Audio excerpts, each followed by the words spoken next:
Welcome back to the lightning round. Well, did you know there is a new app and it's putting on the brakes from the city attorney who is forcing its shutdown? Now out to San Francisco we go. A mobile app that allows San Francisco drivers to get paid for their public parking spaces. So if you still have time in a parking space, another driver can take that spot. So there's a whole way to communicate and let other drivers know, and then they can take your spot and the money, they can share the money with you. So it's called Monkey Parking. Thank you very much to our producers because I definitely forgot that name. Thank you, Chinar. It's called Monkey Parking. Do you think it's a good thing or a bad thing? I think it's great. Heck, I mean, if they can get around paying the city that fee, I'm all for it. Anti-government. And this has been going on forever. I never realized, you look at this and you see it all the time, meter feeding is illegal. And that's what that means, because if you're walking by and you see someone parked there and you have change in your pocket, it's illegal for me to pay for your meter. All right. Because they make that much more money off the ticket. The revenue they generate from the meter is one thing, but they make 10 times more money. Let the citizens say in this city they don't. No, isn't that amazing? It is. Feeding the meter is illegal? I should be able, if I see your cart there, she's my friend. How does the cop know? Whatever. But the CEO of Monkey Parking said he was doing this. It's a matter of freedom, exactly what we're talking about. Yeah. It's a matter of freedom, and he's just trying to help everybody. And so a little bit of a controversy happening over in San Francisco. We'll keep our eye out on that one. All right, we also have been hearing about the Al Jazeera journalists. 3 Al Jazeera reporters were found guilty of reporting false news in the wake of the 2013 coup that ousted Egyptian President Mohamed Morsi. They were sentenced to between 7 and 10 years in jail, and that has sparked worldwide outrage. Dee, to you we go. Well, look, in the United States, we have reporters lie all the time, and they get away with it. I mean, 7 years does seem a little drastic. That's a pretty stiff penalty. I mean, what they did was bad, but 7 years, good grief. Paul, any thoughts on this? I go back to what you said in the beginning. Maybe it should set the precedent about our press here in the United States and what they knowingly lie all of the time, and the consequences are grave sometimes. The things that they say and do cause these reactions, and they say it, without any consequences. They know that they can lie and get away with it. You can lie if you want to. I'm defending the journalists here. Sure you are. Because the journalists, wait a minute, you can get in a lot of trouble. You can never find another job.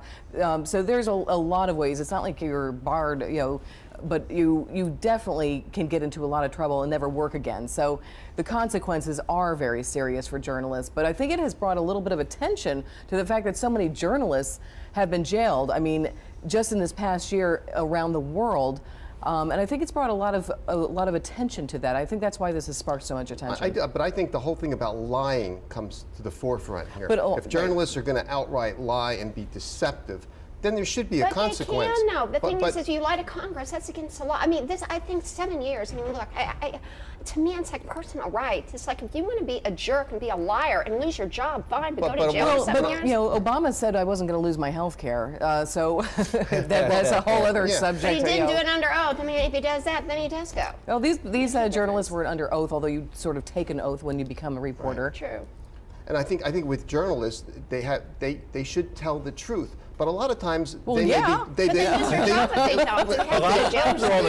a good idea. But a lot of times they're telling the truth, but somebody else is saying they're lying. So they're really in a box sometimes. And I think that I do sympathize with them at times because they're not really fabricating. Hang on, one thing about journalists, if you're going to write something or say something, you can misspeak, that has happened, but when you're actually writing something, you must research, get two different sides, and always make sure. What if they got the wrong info? I mean, the thing is, exactly I'm not the whole taking point. up for them, but it's a slippery slope. It's like 7 years in jail. Maybe they were given the wrong info. It's 10. Well, it's 7 to 10 years. 7 to 10. Amazing. Well, if they conspired, then, And I think more has to come out on this story before we really jump to any conclusions. But I think that it has certainly brought some. We don't know. Maybe attention. we don't know what they were doing. It may have been much worse than that. But just to say, oh, they misspoke or lied for 7 years. But it may have been an honest mistake also, That's maybe the opposition wasn't happy with their words. Exactly. So there's a lot more to this story. We will certainly be keeping an eye out on that. All right, 3 teenagers in Seattle, Washington attempted to steal a car in broad daylight. But get this, they were stopped by something they did not anticipate. They had a manual car, or a stick shift, as it's known here in the States. The wannabe tough guys pulled a gun on a 70-year-old woman, but they couldn't drive the car. They were going something like 5 miles an hour, and they jumped out of the car. And incidentally, Nancy Fredrickson, she was not harmed. She is also a black belt and says she probably could have taken these guys. But those are some pretty sad wannabe robbers. Who has a stick shift anymore? I mean, I learned on a stick shift. I don't think I could drive it now. I don't even drive a car anymore. I'm in New York. Can you drive a stick shift? I grew up on a stick shift. I actually think it makes you a better driver. I agree with that. Because you have to always be constantly, there's no way. I never seen it but anymore. think about this. It's better gas mileage. This is Mia's take on this. There's no way you could text. Yep. There's no way you could look at your phone. Or apply makeup. Or apply makeup. No lipstick. There's no way. So I don't have a stick shift right now, I must admit, but I do think a stick shift makes you a better and more observant driver. It's more fun to drive. Also, you feel like, it's a part of the road experience, you know. So I think that a lot of people, there are some people. Well, that you're still Aston feel Martin, you have to have a stick shift, Dr. Barr. That's When you get your Aston, you got to do it. I'm working on that. I'm working on that. And if you're looking for a little bit of happy entertainment, Clinton the Musical is coming to Broadway. Oh, that's happy. Woo! Can't wait. Well, Dee Dee, get this. It's not just the Democrats who are getting poked fun at, so are the Republicans. Well, joining the Clintons is a familiar who's who. You've got intern Monica Lewinsky. She's going to appear there. You've got the sometime advisor Dick Morris, Politico Newt Gingrich. You've got attorney Kenneth Starr, and here's another one, Eleanor Roosevelt from the past. She pops in to counsel Hillary. And if you didn't hear this one, there's also 2 Bill Clintons. They look entirely different, the 2 actors. One is the Saturday night Bill Clinton. The wild and crazy one. And the other one is the Sunday morning Bill Clinton. I don't know. I think there are 2 Bill Clintons, so I think you're accurate. It probably is a pretty good show, actually. Would you go to it? Absolutely, I'm going. Okay, well, there you go. Yeah, I have to go to that, of course. Yeah. It'll be fun. What do you think, Paul? I think we might be surprisingly blown away by going to see the movie. I think it's certainly. You are bad.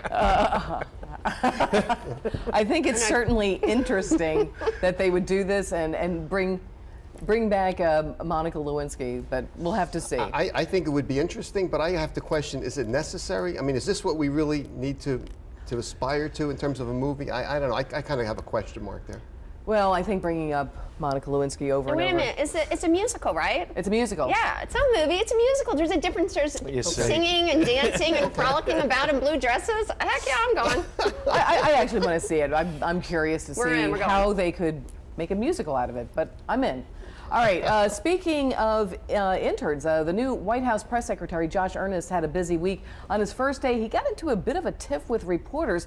On his second day, a White House intern fainted. They kind of called off the press release and everybody, but I kind of actually, to tell you the truth, I kind of feel bad replaying this because I feel kind of bad for her. She must be kind of embarrassed. Well, you know, I got to tell you, being a White House intern is very difficult. I mean, your hours are as long as people who work there. Well, I know during the Bush White House, you always had to be very dressed up. You weren't allowed to wear sandals and all that. But meaning like it was very warm. And that room is very small, crowded, and it gets warm. So, you know, no. Yeah, no, surprise. even as a reporter, I've been down there as well. And, but, you know, there's a lot of, it's a pressure cooker. I mean, it is. If you're just starting into that pressure environment, it's quite something. But certainly a busy week for him on his first week on the job. It doesn't look like he's having much fun, does he? That is a tough one. Well, and we do always like to end our week with something that will make you laugh or smile. Now, I am a huge Will Ferrell fan. Well, the comedian was in Brazil at the World Cup, and he held this sort of like, you know, impromptu press conference with fans at a party, and he was pretending to be a U.S. player. He's got the U.S. jacket on. Here's what he told the crowd.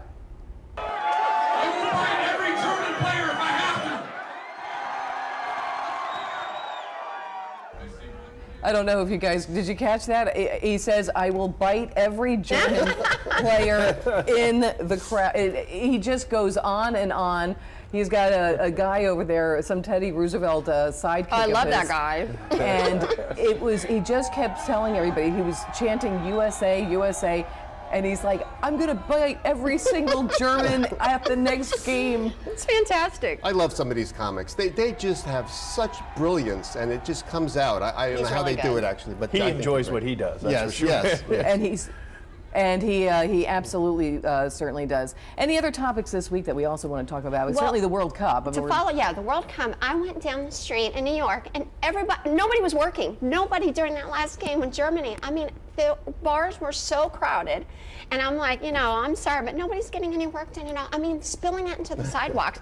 It was fascinating. Well, actually, okay. I was going to say to your point also, obviously Italy lost this week, and you know how upset I was. Because we're in a very Italian area, with being New York and New Jersey. The Italian game also, there was. Oh, and we do have some breaking news, just to let everybody know. Brazil just won. Oh, well, now, good. can you imagine how loud that stadium is right now? I actually have a friend who is at that game. Her husband is Brazilian, and they went down there, and she said it was just absolutely amazing to hear all the different countries sing their national anthems as they were playing. She said it was very patriotic. Again, we've sort of debated whether or not the Olympics are more patriotic or the World Cup. I just have to say, I'm following this guy, Lionel Messi from Argentina. He is the atomic flea. The atomic flea? That's what they call him. Ew. What a bad find, name. I find that just fascinating in terms of how he got that nickname. Well, how did he get the nickname? Well, I guess he moves around the field with such speed and agility that he is probably one of the best players, maybe the best player in the world. But a name like that kind of makes it Any favorites? Obviously, USA. Well, I don't like Ronaldo. I'm mad at him because we were this close to winning, and then that guy, darn it, he was screwing up the whole game, and at the end, boom, we tied. Now, we didn't lose, we tied, but still, we almost had it clinched. What did you think about the biter? Do you Idiot. think they're talking about a pretty hefty suspension? Good. Yeah, I mean, it has nothing to do with a soccer field, the soccer game. The Tyson Evander Holyfield, I mean, that's a combative arena where they're in tight quarters, close combat.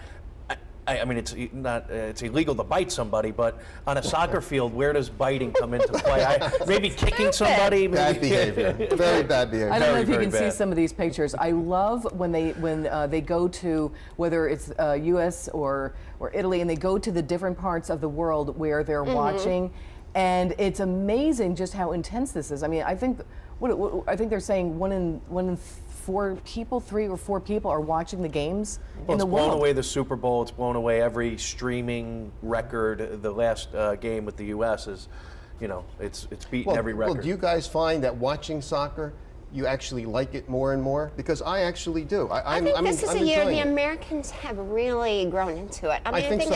it's always been popular with some sect of our country. But this year, people gone crazy. It's growing. Well, I mean, I've always watched it, but I think I do agree with you. I think you're that more the fervor. international than me, and most of us, like Indiana folk, we never did. We took our office 2 hours. An hour at the start of the game. I brought in lunch. Shut the computers down, and everyone was watching the TV. Can we work for you? No, we love our. Then in the middle of the here. game, everyone went back to work for a little bit, and then we watched the end of the because everybody game. else I just went to a bar. I saw them all. Yeah, because their focus and everything else wouldn't be there anyway. So why not? Well, that's a very nice Very little smart. touch there, Paul. You're a good business guy, Paul. That's good business. That's why you're the business guy here. They went right back to work. They were energized, and it was a good thing. You know something? That would be a good energy pill, though. Yeah, it was great. Everybody's like cheering and everything. Otherwise, they take a sick day and they're drunk in the bars. Well, so that's you lose it. them the whole day. They actually talked about it in terms of productivity. What's happening? Allow them to do it because they're going to do it some way. They're going to do it anyway. Right. We do have to close. We do want to say thank you very much to Dr. Bart, to Paul Oster, and of course to Didi. And congratulations to Brazil for winning at the World Cup today. Thanks for watching, everyone. Happy July 4th to our viewers here in the U.S. We'll see you back here next week. I'm Mia Toski. Thanks for watching.